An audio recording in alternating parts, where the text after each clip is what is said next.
গৈ big breaking news জনাইছো। এই মুহূৰ্তত চৰকাৰ গঠন কৰিব নোৱাৰে বিৰোধীয়ে নিৰ্বাচনৰ ফলাফললৈ মাজত মাত্ৰ এটা দিন আৰু তাৰ পূৰ্বে এতিয়া ব্যৰ্থতা স্বীকাৰ কৰিছে। ফলাফলৰ পূৰ্বে ব্যৰ্থতা স্বীকাৰ কৰি অখিল গগৈয়ে মন্তব্য কৰিছে চৰকাৰ গঠন কৰিব নোৱাৰে বিৰোধীয়ে। আৰু চৰকাৰ গঠন কৰিব নোৱাৰে, তেওঁলোকৰ হাতত সময় কম আছিলে আৰু সময় কম দিয়াৰ বাবে এবাৰ আসন লাভ নকৰে। তাৰ ফলতে চৰকাৰ গঠন কৰিব নোৱাৰে, বিৰোধীৰ চৰকাৰ নহয় এবাৰ বুলি স্বীকাৰ কৰিছে, চাৰেণ্ডাৰ কৰিছে অখিল গগৈয়ে। বিগ ব্ৰেকিং এবত জনাইছো সবিস্তাৰে। নিৰ্বাচনী ফলাফলৰ পূৰ্বে ব্যৰ্থতা স্বীকাৰ কৰিছে, চাৰেণ্ডাৰ কৰিছে অখিল গগৈয়ে। ফলাফল ঘোষণাৰ পূৰ্বে চাৰেণ্ডাৰ অখিল গগৈ। বিৰোধী ঐক্যৰ প্ৰচাৰ দুৰ্বল, সময়ৰ অভাৱৰ স্বীকাৰোক্তি কৰিছে অখিল গগৈয়ে। সময়ৰ অভাৱৰ বাবে নিৰ্বাচনত ফলাফল বেয়া হ'ব, বিৰোধীৰ প্ৰচাৰৰ ব্যৰ্থতা মানি টিঙৰ পৰা নামিছে এতিয়া অখিল গগৈয়ে। নিৰ্বাচনী পৰ্যালোচনা বৈঠকত উপস্থিত হৈ আত্মসমালোচনা কৰিছে অখিল গগৈয়ে যে তেওঁলোকে কম সময় দিলে আৰু তাৰ বাবে ফলাফল বেয়া হ'ব। ৰাজনৈতিক যুদ্ধৰ ফলাফলৰ আগতে হাৰ মানিলে বিৰোধী শিবিৰে, বিৰোধীয়ে চৰকাৰ গঠন কৰিব নোৱাৰে। অখিল গগৈৰ মন্তব্যৰ পিছতে ৰাজ্যৰ ৰাজনীতিত তীব্ৰ চৰ্চা লাভ কৰিছে বিষয়টোৱে। নাইছো ডাঙৰ খবৰে মুহূৰ্তত জনাইছো প্ৰচাৰৰ ব্যৰ্থতা মানি টিঙৰ পৰা নামিছে অখিল গগৈয়ে। বিৰোধীয়ে চৰকাৰ গঠন কৰিব নোৱাৰে, তেওঁলোকৰ হাতত সময় কম আছিলে আৰু প্ৰচাৰত তেওঁলোকে গুৰুত্ব দিব নোৱাৰিলে, সময় দিব নোৱাৰিলে। তাৰ ফলতে তেওঁলোকে আসন লাভ নকৰে। অখিল গগৈৰ মন্তব্যৰ পিছত ৰাজ্যৰ ৰাজনীতিত তীব্ৰ চৰ্চা লাভ কৰিছে। টিঙিৰ তোলা হৈ আছিলে, এতিয়া টিঙৰ পৰা নামিছে অখিল গগৈয়ে। বিৰোধী ঐক্যৰ প্ৰচাৰ দুৰ্বল, সময়ৰ অভাৱ আৰু তাৰ বাবে সময়ৰ অভাৱৰ বাবে যিহেতু প্ৰচাৰত সময় দিব নোৱাৰিলে, অসমৰ জনসাধাৰণৰ মাজলৈ যাব নোৱাৰিলে, তেওঁলোকৰ মাজত সময় কম আছিলে আৰু সেইবাবেই পৰ্যালোচনা বৈঠকত, নিৰ্বাচনী পৰ্যালোচনাৰ বৈঠকত উপস্থিত অখিল গগৈয়ে মন্তব্য কৰিছে তাৰ বাবে তেওঁলোকে পৰাজয় বৰণ কৰিব, বিৰোধীৰ চৰকাৰ নহ'ব। ডাঙৰ খবৰে মুহূৰ্তত ফলাফল ঘোষণাৰ পূৰ্বে চাৰেণ্ডাৰ কৰিছে অখিল গগৈ। ৰাইজৰ দলৰ সভাপতি তথা শিৱসাগৰৰ বিধায়ক অখিল গগৈ পৰাজয় স্বীকাৰ কৰিছে। এই মুহূৰ্তত ব্যৰ্থতা মানি টিঙৰ পৰা নামি পৰিছে অখিল গগৈ, চাৰেণ্ডাৰ কৰিছে। মাজত মাত্ৰ আজি 2 মে, 4 মে'ত অসম বিধানসভা নিৰ্বাচনৰ ফলাফল ঘোষণা কৰা হ'ব আৰু 4 মে'ৰ পূৰ্বে ব্যৰ্থতা স্বীকাৰ কৰিছে যে তেওঁলোকে সময় দিব নোৱাৰিলে, ৰাইজৰ মাজলৈ যাব নোৱাৰিলে, ৰাইজৰ মাজত সোমাব নোৱাৰিলে, তাৰ বাবে জনতাই আঁকোৱালি নলয়। বিৰোধী ঐক্যৰ প্ৰচাৰ দুৰ্বল, সময়ৰ অভাৱৰ স্বীকাৰোক্তি কৰিছে অখিল গগৈ। সময়ৰ অভাৱৰ বাবে ৰাইজৰ কাষলৈ যাব নোৱাৰিলে, ৰাইজক সময় দিব নোৱাৰিলে, তাৰ বাবে ফলাফল বেয়া হ'ব। নিৰ্বাচনী পৰ্যালোচনা আজি অনুষ্ঠিত হৈছিল। নিৰ্বাচনী পৰ্যালোচনা বৈঠকত উপস্থিত হৈছে অখিল গগৈ আৰু উপস্থিত হৈ মন্তব্য কৰিছে ৰাজনৈতিক যুদ্ধৰ ফলাফলৰ পূৰ্বে হাৰ মানিলে অখিল গগৈয়ে। নিজৰ ব্যৰ্থতা স্বীকাৰ কৰি মন্তব্য কৰিছে অখিলে। এবাৰ বিৰোধীৰ চৰকাৰ নহয়, অখিল গগৈ মন্তব্যৰ পৰা স্পষ্ট হৈ পৰিছে বিৰোধী ঐক্যৰ প্ৰচাৰ দুৰ্বল, সময়ৰ অভাৱ, তাৰ বাবে এতিয়া পৰাজয় বৰণ কৰিব বিৰোধীয়ে। নিৰ্বাচনী পৰ্যালোচনা বৈঠকত উপস্থিত আত্মসমালোচনা কৰিছে অখিল গগৈয়ে যে তেওঁলোকৰ প্ৰচাৰ দুৰ্বল আছিলে, প্ৰচাৰৰ ব্যৰ্থতা মানি টিঙৰ পৰা নামিলে অখিল গগৈ। চিন্তন আজি যি পৰ্যালোচনা বৈঠক আছিলে, পৰ্যালোচনা বৈঠকত উপস্থিত হৈ আত্মসমালোচনা কৰিছে। সময় কম আছিল, তাৰ বাবে জনতাৰ মাজত সোমাব নোৱাৰিলে, জনতাৰ কাষলৈ যাব নোৱাৰিলে আৰু সেইবাবেই তেওঁলোকৰ ফলাফল বেয়া হ'ব। ৰাজনৈতিক যুদ্ধৰ ফলাফলৰ পূৰ্বে হাৰ মানিলে বিৰোধী শিবিৰ আৰু অখিল গগৈৰ মন্তব্যৰ পিছতে ৰাজ্যৰ ৰাজনীতিত চৰ্চা লাভ কৰিছে এতিয়া এই মন্তব্যই। নিৰ্বাচনৰ ফলাফললৈ মাজত মাত্ৰ এটা দিন, 4 মে'ত নিৰ্বাচনী ফলাফল আৰু ফলাফলৰ পূৰ্বে বিৰোধী শিবিৰে ইতিমধ্যে হাৰ মানিছে। আজি নিৰ্বাচনী ফলাফলৰ নিৰ্বাচনী বৈঠক যি আছিলে, নিৰ্বাচন হৈ যোৱাৰ পিছতেই আজি যি বৈঠক আছিলে, পৰ্যালোচনা বৈঠক আছিলে, নিৰ্বাচনী পৰ্যালোচনা বৈঠক আছিলে আৰু পৰ্যালোচনা বৈঠকত অংশগ্ৰহণ কৰিবলৈ গৈছে অখিল গগৈ।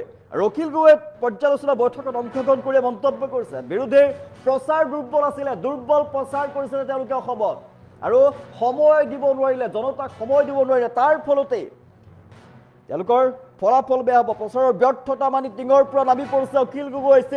আজি সমালোচনা পৰ্যালোচনা বৈঠকত উপস্থিত হৈ নিজকে আত্মসমালোচনা কৰিছে। সময় কম আছিল, ৰাজনৈতিক যুদ্ধত ফলাফলৰ পূৰ্বে হাৰ মানিলে বিৰোধী শিবিৰে আৰু অখিল গগৈৰ মন্তব্যৰ পিছত ৰাজ্যৰ ৰাজনীতিত তীব্ৰ চৰ্চা লাভ কৰিছে সমগ্ৰ বিষয়তে। ফলাফলৰ পূৰ্বে হাৰ মানিছে সাৰেণ্ডাৰ কৰিছে অখিল গগৈয়ে তেওঁলোকে জনতাৰ মাজলৈ যাব পৰা নাছিলে মাজত মাত্ৰ তেওঁলোকে কম সময়লৈ গৈছিলে হাতত কম সময়লৈ জনতাৰ কাষলৈ গৈছিল অসমৰ জনসাধাৰণৰ কাষলৈ গৈছিল আৰু সেইবাবে তেওঁলোকৰ জনতাই তেওঁলোকক আদৰি নল'ব পাৰে প্ৰচাৰৰ ব্যৰ্থতা মানি টিঙৰ পৰা নামি পৰিছে অখিল গগৈ নিৰ্বাচনী পৰ্যালোচনা বৈঠকত উপস্থিত হৈ আত্মসমালোচনা কৰিছে অখিল গগৈয়ে আৰু অখিল গগৈৰ মন্তব্য এতিয়া ৰাজনৈতিক মহলত ৰাজ্যৰ ৰাজনীতিক মহলত তীব্ৰ প্ৰতিক্ৰিয়াৰ সৃষ্টি কৰিছে মাজত মাত্ৰ এটা দিন জনাই আছো আজি 2 মে 4 মেৰ দিনাখন ফলাফল ঘোষণা কৰা হ'ব অসম বিধানসভা নিৰ্বাচনৰ ফলাফল ভোট গণনাৰ পিছতে ফলাফল লাভ কৰিব অধীৰ অপেক্ষাৰে ৰৈ আছে অসমৰ জনতা অধীৰ অপেক্ষাৰে ৰৈ আছে দৃষ্টি নিবদ্ধ হৈ আছে অসমৰ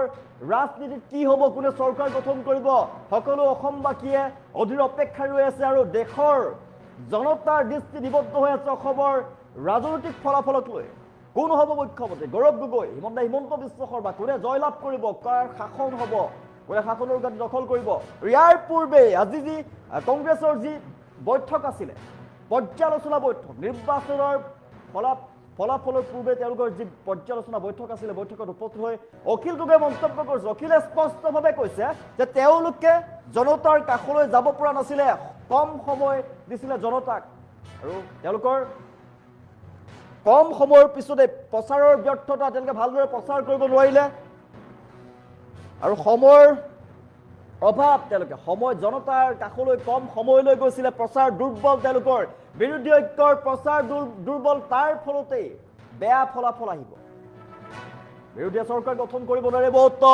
ফলাফল ঘোষণাৰ পূৰ্বে সাৰেণ্ডাৰ কৰিছে অখিল গগৈয়ে আজি পৰ্যালোচনা বৈঠকত উপস্থিত হৈ মন্তব্য কৰিছে অখিলে ৰাজনৈতিক যুদ্ধৰ পূৰ্বে হাৰ মানিছে বিৰোধী শিবিৰে বিৰোধী ঐক্যৰ প্ৰচাৰ দুৰ্বল সময়ৰ অভাৱত তেওঁলোকে জনতাৰ কাষলৈ যাব নোৱাৰিলে আৰু অখিল গগৈৰ মন্তব্যত ৰাজ্যৰ ৰাজনীতি তীব্ৰ চৰ্চা অখিল গগৈৰ মন্তব্যৰ পিছতে ৰাজ্যৰ ৰাজনীতি তীব্ৰ চৰ্চা লাভ কৰিছে সমগ্ৰ এই বিষয়টোৱে নিৰ্বাচনী পৰ্যালোচনা বৈঠকত উপস্থিত হৈ আত্মসমালোচনা কৰিছে অখিলে আৰু মন্তব্য মাজত মাত্ৰ কেইটামান দিন 4 মেৰ দিনাখন ফলাফল ঘোষণা কৰা হ'ব নিৰ্বাচনৰ ভোট গণনা হ'ব তাৰ পূৰ্বে অখিল গগৈয়ে মন্তব্য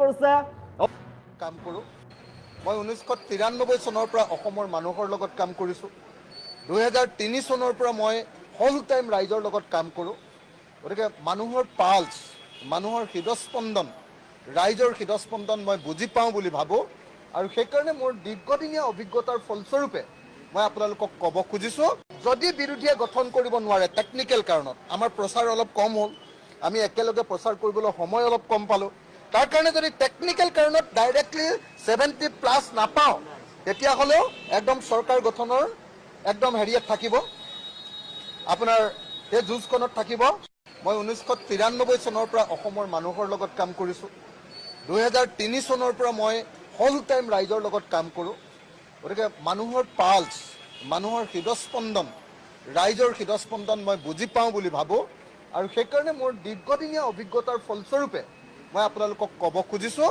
যদি বিৰোধীয়ে গঠন কৰিব নোৱাৰে টেকনিকেল কাৰণত আমাৰ প্ৰচাৰ অলপ কম হ'ল আমি একেলগে প্ৰচাৰ কৰিবলৈ সময় অলপ কম পালোঁ তাৰ কাৰণে যদি টেকনিকেল কাৰণত ডাইৰেক্টলি 70+ নাপাওঁ তেতিয়াহ'লেও একদম চৰকাৰ গঠনৰ একদম হেৰিয়াত থাকিব আপোনাৰ সেই যুঁজখনত থাকিব মই 1993 চনৰ পৰা অসমৰ মানুহৰ লগত কাম কৰিছোঁ 2003 চনৰ পৰা মই হোল টাইম ৰাইজৰ লগত কাম কৰোঁ গতিকে মানুহৰ পালছ মানুহৰ হৃদস্পন্দন ৰাইজৰ হৃদস্পন্দন মই বুজি পাওঁ বুলি ভাবোঁ আৰু সেইকাৰণে মোৰ দীৰ্ঘদিনীয়া অভিজ্ঞতাৰ ফলস্বৰূপে মই আপোনালোকক ক'ব খুজিছোঁ যদি বিৰোধীয়ে গঠন কৰিব নোৱাৰে টেকনিকেল কাৰণত আমাৰ প্ৰচাৰ অলপ কম হ'ল আমি একেলগে প্ৰচাৰ কৰিবলৈ সময় অলপ কম পালোঁ তাৰ কাৰণে যদি টেকনিকেল কাৰণত ডাইৰেক্টলি 70+ নাপাওঁ তেতিয়াহ'লেও একদম চৰকাৰ গঠনৰ একদম হেৰিয়াত থাকিব আপোনাৰ সেই যুঁজখনত থাকিব মই 1993 চনৰ পৰা অসমৰ মানুহৰ লগত কাম কৰিছোঁ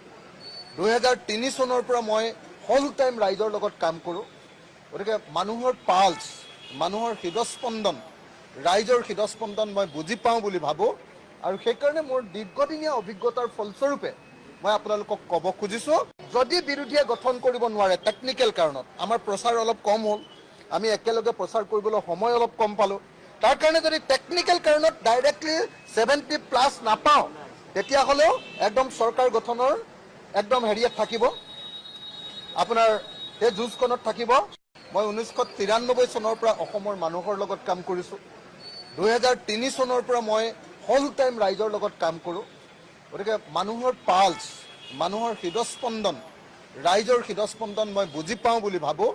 আৰু সেইকাৰণে মোৰ দীৰ্ঘদিনীয়া অভিজ্ঞতাৰ ফলস্বৰূপে মই আপোনালোকক ক'ব খুজিছোঁ, যদি বিৰোধীয়ে গঠন কৰিব নোৱাৰে টেকনিকেল কাৰণত, আমাৰ প্ৰচাৰ অলপ কম হ'ল, আমি একেলগে প্ৰচাৰ কৰিবলৈ সময় অলপ কম পালোঁ, তাৰ কাৰণে যদি টেকনিকেল কাৰণত ডাইৰেক্টলি 70+ নাপাওঁ, তেতিয়াহ'লেও একদম চৰকাৰ গঠনৰ একদম হেৰিয়াত থাকিব, আপোনাৰ সেই যুঁজখনত থাকিব।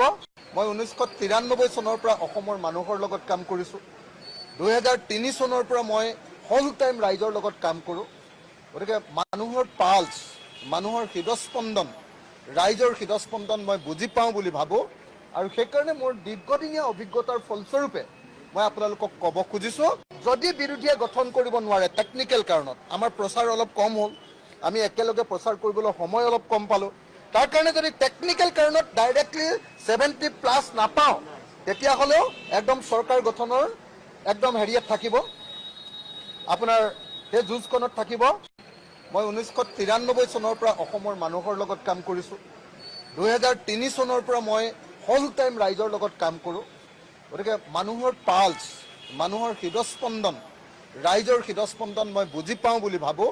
আৰু সেইকাৰণে মোৰ দীৰ্ঘদিনীয়া অভিজ্ঞতাৰ ফলস্বৰূপে মই আপোনালোকক ক'ব খুজিছোঁ, যদি বিৰোধীয়ে গঠন কৰিব নোৱাৰে টেকনিকেল কাৰণত, আমাৰ প্ৰচাৰ অলপ কম হ'ল, আমি একেলগে প্ৰচাৰ কৰিবলৈ সময় অলপ কম পালোঁ, তাৰ কাৰণে যদি টেকনিকেল কাৰণত ডাইৰেক্টলি 70+ নাপাওঁ, তেতিয়াহ'লেও একদম চৰকাৰ গঠনৰ একদম হেৰিয়াত থাকিব, আপোনাৰ সেই যুঁজখনত থাকিব। মই 1993 চনৰ পৰা অসমৰ মানুহৰ লগত কাম কৰিছোঁ। 2003 চনৰ পৰা মই হোল টাইম ৰাইজৰ লগত কাম কৰোঁ।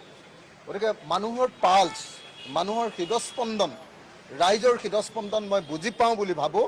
আৰু সেইকাৰণে মোৰ দীৰ্ঘদিনীয়া অভিজ্ঞতাৰ ফলস্বৰূপে মই আপোনালোকক ক'ব খুজিছোঁ, যদি বিৰোধীয়ে গঠন কৰিব নোৱাৰে টেকনিকেল কাৰণত, আমাৰ প্ৰচাৰ অলপ কম হ'ল, আমি একেলগে প্ৰচাৰ কৰিবলৈ সময় অলপ কম পালোঁ, তাৰ কাৰণে যদি টেকনিকেল কাৰণত ডাইৰেক্টলি 70+ নাপাওঁ, তেতিয়াহ'লেও একদম চৰকাৰ গঠনৰ একদম হেৰিয়াত থাকিব, আপোনাৰ সেই যুঁজখনত থাকিব।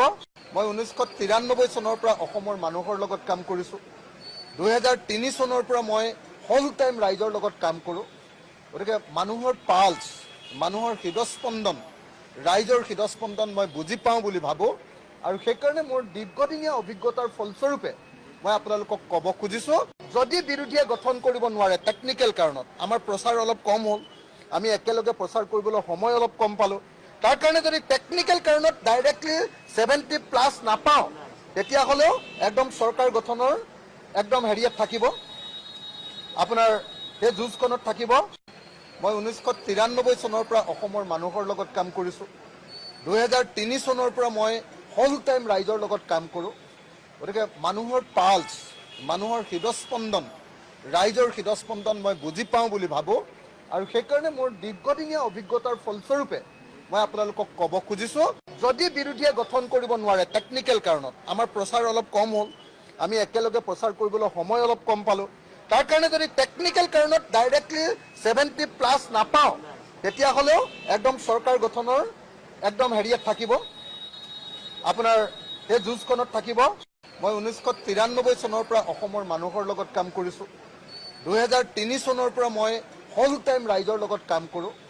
গতিকে মানুহৰ পালছ, মানুহৰ হৃদস্পন্দন, ৰাইজৰ হৃদস্পন্দন মই বুজি পাওঁ বুলি ভাবোঁ। আৰু সেইকাৰণে মোৰ দীৰ্ঘদিনীয়া অভিজ্ঞতাৰ ফলস্বৰূপে মই আপোনালোকক ক'ব খুজিছোঁ, যদি বিৰোধীয়ে গঠন কৰিব নোৱাৰে টেকনিকেল কাৰণত, আমাৰ প্ৰচাৰ অলপ কম হ'ল, আমি একেলগে প্ৰচাৰ কৰিবলৈ সময় অলপ কম পালোঁ, তাৰ কাৰণে যদি টেকনিকেল কাৰণত ডাইৰেক্টলি 70+ নাপাওঁ, তেতিয়াহ'লেও একদম চৰকাৰ গঠনৰ একদম হেৰিয়াত থাকিব, আপোনাৰ সেই যুঁজখনত থাকিব। মই 1993 চনৰ পৰা অসমৰ মানুহৰ লগত কাম কৰিছোঁ। 2003 চনৰ পৰা মই হোল টাইম ৰাইজৰ লগত কাম কৰোঁ। গতিকে মানুহৰ পালছ, মানুহৰ হৃদস্পন্দন, ৰাইজৰ হৃদস্পন্দন মই বুজি পাওঁ বুলি ভাবোঁ। আৰু সেইকাৰণে মোৰ দীৰ্ঘদিনীয়া অভিজ্ঞতাৰ ফলস্বৰূপে মই আপোনালোকক ক'ব খুজিছোঁ, যদি বিৰোধীয়ে গঠন কৰিব নোৱাৰে টেকনিকেল কাৰণত, আমাৰ প্ৰচাৰ অলপ কম হ'ল, আমি একেলগে প্ৰচাৰ কৰিবলৈ সময় অলপ কম পালোঁ। তাৰ কাৰণে যদি টেকনিকেল কাৰণত ডাইৰেক্টলি 70+ নাপাওঁ, তেতিয়াহ'লেও একদম চৰকাৰ গঠনৰ একদম হেৰিয়াত থাকিব, আপোনাৰ সেই যুঁজখনত থাকিব। মই 1993 চনৰ পৰা অসমৰ মানুহৰ লগত কাম কৰিছোঁ। 2003 চনৰ পৰা মই হোল টাইম ৰাইজৰ লগত কাম কৰোঁ। গতিকে মানুহৰ পালছ, মানুহৰ হৃদস্পন্দন, ৰাইজৰ হৃদস্পন্দন মই বুজি পাওঁ বুলি ভাবোঁ। আৰু সেইকাৰণে মোৰ দীৰ্ঘদিনীয়া অভিজ্ঞতাৰ ফলস্বৰূপে মই আপোনালোক